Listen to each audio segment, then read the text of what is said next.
সবাইকে স্বাগত। সবাই ভালো আছো, আমিও ভালো আছি। আজকে আমি একটা নাস্তা রেসিপি বানাচ্ছি, পুরো হেলদি রেসিপিটা বানাচ্ছি আর কম তেলের মধ্যে বানানো যাবে, খুব সুন্দর ঘরে থাকা সামান্য কিছু জিনিস দিয়ে। আপনারা দেখুন প্রথম থেকে পুরো শেষ পর্যন্ত। আর কি করে বানাচ্ছি না বানাচ্ছি সেটাও আমি দেখিয়ে দিয়েছি। চলুন কি দিয়ে বানানো যাচ্ছে না যাচ্ছে দেখুন, চলুন। এখানে আমি কিন্তু রেসিপিটা বানাচ্ছি চালের গুঁড়ো দিয়ে। এখানে আমি 1 বাটি চাল নিয়েছি। এবার একটা আমি ছোট জায়গাতে আমি ঢেলে নিচ্ছি। এখানে 1 বাটি চালের গুঁড়ো নিয়ে নিলাম আমি। আর এখানে আমি মানে 3 চামচ আমি এখানে ময়দা নিয়ে নিয়েছি। এখানে আটাও নিতে পারেন, ময়দার বদলে আটাও দিতে পারেন, কোনো অসুবিধা নেই। এখানে আমি স্বাদ অনুযায়ী নুন দিয়ে দিচ্ছি, একটু স্বাদ অনুযায়ী আমি নুন দিয়ে দিলাম। আর এখানে আমি দিচ্ছি চিলি ফ্লেক্স দিয়ে দিচ্ছি। চিলি ফ্লেক্সটা যদি না থাকে তাহলে শুকনো মানে গুঁড়ো লঙ্কার গুঁড়োও দিতে পারেন, কোনো অসুবিধা নেই। এখানে 1 চামচের মতো দিয়ে দিলাম আমি। এখানে এগুলোকে ভালো করে মিশিয়ে নিচ্ছি আমি।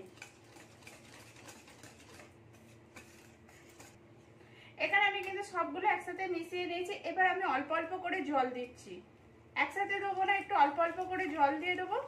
দিয়ে এটাকে আমি ভালো করে মিশিয়ে নিচ্ছি যাতে পুরো চালের গুঁড়ো, ময়দা, চিলি ফ্লেক্স সবকিছু একসাথে মিশে যায়।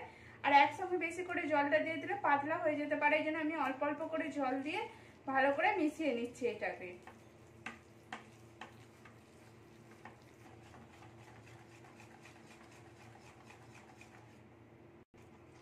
এখানে আমার ব্যাটারটা পুরো ভালো করে গোলা হয়ে গেছে। এই দেখুন ব্যাটারটা কিরকম আমি বানিয়েছি। এরকম ভাবে বানাতে হবে, খুব পাতলা করে চলবে না আর খুব মোটাও ভাবে করা যাবে না। আর এখানে অবধি যে সকল বন্ধুরা দেখেছেন প্লিজ একটা লাইক দিয়ে দিবেন।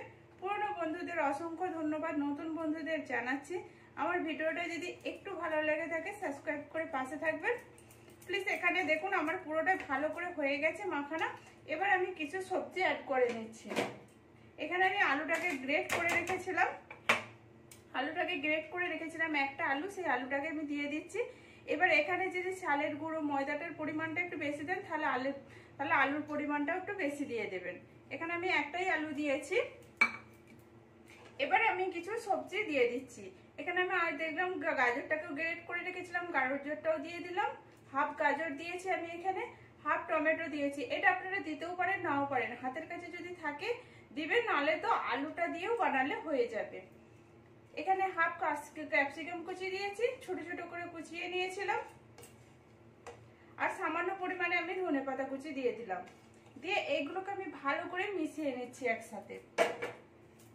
এখানে আমি এটা ভালো করে মিশিয়ে নিচ্ছি। এখানে পুরো ভালো করে মিশাতে হবে সবজিটার সাথে।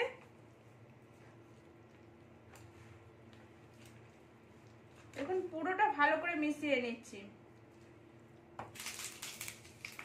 দেখুন এখানে আমি তো একটা তেলেতে সরষে আর জিরে নিয়ে নিয়েছি। এখানে হাফ চামচ জিরে আর হাফ চামচ সরষে নিয়েছিলাম। তেলটা গরম করে দিয়ে দিলাম। এবার এর মধ্যে মিশিয়ে দিচ্ছি।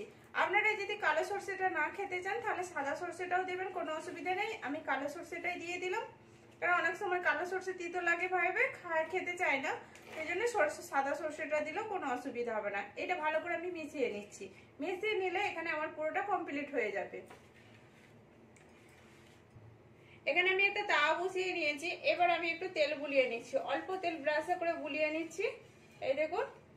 এবার আমি এখানে যে ব্যাটারটা বানিয়েছিলাম, ব্যাটারটাকে হালকা করে গুলে নিচ্ছি। গুলে নিয়ে এবার আমি এটাকে দিয়ে দিচ্ছি। এখানে আমি 2 চামচের মতো দিয়ে দিলাম। এবার দিয়ে এইটাকে আস্তে আস্তে করে একটু গোল করে নিচ্ছি আর এইটা একটু পাতলা করে নিচ্ছি। আর গ্যাসটা কিন্তু সবসময় কম রাখতে হবে। এই দেখুন এখানে আমি ভালো করে চাড়িয়ে নিয়েছি। এবার আমি একটু ঢাকা দিয়ে দেবো এটাতে। এখানে আমি ঢাকা দিয়ে দিচ্ছি। আর এই যে ছেঁদাটা আছে এটাতে আমি একটা কিছু জিনিস লাগিয়ে দিচ্ছি যাতে হাওয়াটা না পাস হয়। দিয়ে দিলাম এইটা।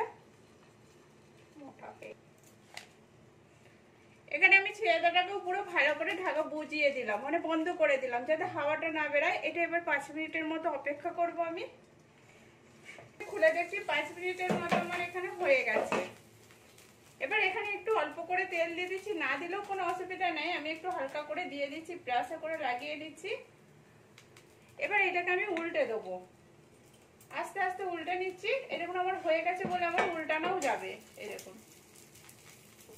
এবার এই দিকটাকেও আমি একটু ভাজতে দেবো। এবার এটাকেও আমি একটু উল্টে নিচ্ছি। এই দেখুন এটাকেও আমি উল্টে নিচ্ছি, আমি কিন্তু লাল করছি না, এটা হালকা স্রেফ ভেজে নিচ্ছি। যে লাল করে নিলে কিন্তু দেখতে ভালো লাগবে না, খেতেও ভালো লাগবে না, একটা কড়ক ভাব এসে যাবে। যেন আমি একটু হালকা করে ভেজে নিচ্ছি। সেই দিকটাও আমার একটু ভাজা হয়ে গেলে তাহলে আমার পুরোটাই হয়ে যাবে। এখানে আমার কিন্তু হয়ে গেছে, এই দেখুন কত সুন্দর হয়েছে। এই দেখুন দেখতেও কত সুন্দর লাগছে, খেতেও কত সুন্দর লাগছে। এই দেখুন খেতেও কিন্তু খুব টেস্টি লাগবে। এরকম করে বাদবাকি যেগুলো আছে আমি সবগুলো একইভাবে বানিয়ে নিচ্ছি। এখানে আমার কিন্তু সবগুলো কমপ্লিট হয়ে গেছে, এই দেখুন। আর এগুলো কত সুন্দর হয়েছে সেটাও আমি দেখাচ্ছি। এই দেখুন কত সুন্দর হয়েছে, দেখতেও কত সুন্দর হয়েছে। দেখতেও যেমন সুন্দর, খেতেও সেরকম সুন্দর হবে। আর এটা কেমন হয়েছে সেটাও দেখাচ্ছি হাত দিয়ে। আর এই দেখুন এটা তো উপরটা গরম, আমি সেই জন্য নিচের দিকে একটা নিয়ে নিচ্ছি। এই দেখুন এটা কত সুন্দর হয়েছে। আর এটা এমনি খাওয়া যাবে, কোনো সসের প্রয়োজন হবে না। প্লিজ আপনারা এরকম করে বাড়িতে বানিয়ে দেখুন। আর কেমন হয়েছে সেটাও কমেন্ট করে বলবেন। ভালো লাগলে একটা লাইক করে, শেয়ার করে, সাবস্ক্রাইব করে পাশে থাকবেন প্লিজ।